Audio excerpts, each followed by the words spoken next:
हम लोग आए हैं आज धान की नर्सरी तैयार करने के लिए। उसके खेत की तैयारी हो रही है। देखिए, पलेवा किया जा रहा है।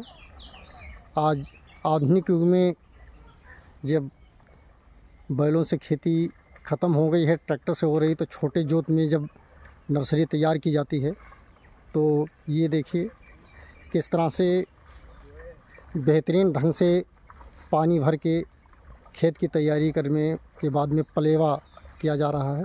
देखिए, ये दो बच्चे ये कैसे पलेवा कर रहे हैं, धान की नर्सरी तैयार कर रहे हैं। ये देखिए,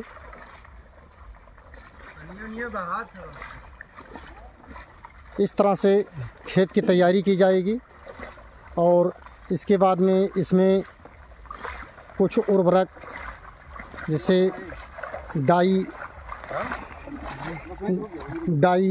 डाल के और इसमें फिर इसके बाद में धान के बीज की बुआई की जाएगी। ये देखिए, बराबर दोनों लोग पहले खेत को जोत दिया गया है, लेकिन अब छोटे आकार में ना ट्रैक्टर घूमेगा और ना बैलों से ही, बैलों का अभाव हो चुका है। अब बैल कहाँ रह गए। इस तरह से ये खेत की तैयारी की जा रही है। लगभग खेत की तैयारी पूरी हो चुकी है। अब इसके बाद में आगे अभी हम आपको दिखाएंगे। ये धान का बीज है, अब ये अंकुरित हो चुका है। ये देखिए, अंकुरण आ चुका है। इसको भिगोकर लगभग 2 दिन तक ढका था बोरी से और अब ये पूर्ण रूप से अंकुरित हो चुका है और ये अब बोने के लिए बिल्कुल तैयार हो चुका है। और देखिए, ये परमजीत जी हैं। परमजीत जी इसको बोएंगे। ये बोने के, धान के बीज को बोने के लिए एक्सपर्ट हैं और ये बहुत बेहतरीन तरीके से बोते हैं। और हम आप लोगों को दिखा रहे हैं कि किस तरह से छिटकवा विधि से, देखिए, धान के बीज को बो रहे हैं, जिससे नर्सरी तैयार होगी। और ये देखिए कितने सटीक तरीके से और बेहतरीन तरीके से ये बुलाए जाते हैं परमजीत जी। और परमजीत जी बहुत अच्छे तरीके से बोते हैं। ना धान का बीज ज़्यादा होता है ना कम होता है, बहुत बराबर मात्रा में धान का बीज गिरता है।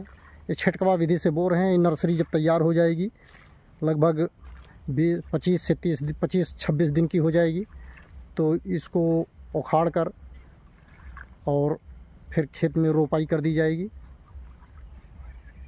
बारिश के सीज़न में।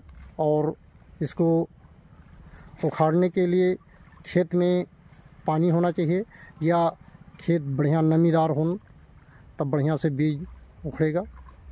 और जब ये बीज तैयार हो जाएगा, पौध तैयार हो जाएगा, नर्सरी तैयार हो जाएगी, तो मैं आप लोगों को फिर से एक वीडियो दिखाऊंगा, बनाऊंगा और आप लोगों को दिखाऊंगा। ये देखें, परमजीत जी बो रहे हैं। ये पूरे जो आप लंबा सा देख रहे हैं पूरा खेत, इसी में ये पूरी नर्सरी लगाई जाएगी। और देखिए, परमजीत जी बो रहे हैं। ये जो धान की वैरायटी है, ये छोटी मंसूरी है, जिसको साभा मंसूरी कहते हैं। ये थोड़ा लॉन्ग ड्यूरेशन की फसल होती है और ये लगभग काफ़ी अच्छा उत्पादन देती है और इसका चावल खाने में बहुत बेहतरीन होता है। ये साभा मंसूरी, जिसको छोटी मंसूरी बोलते हैं, उसी का ये बीज है। और आगे चल के हम लोग इसी का जब पौध तैयार हो जाएगा तो आप लोगों को दिखाएंगे।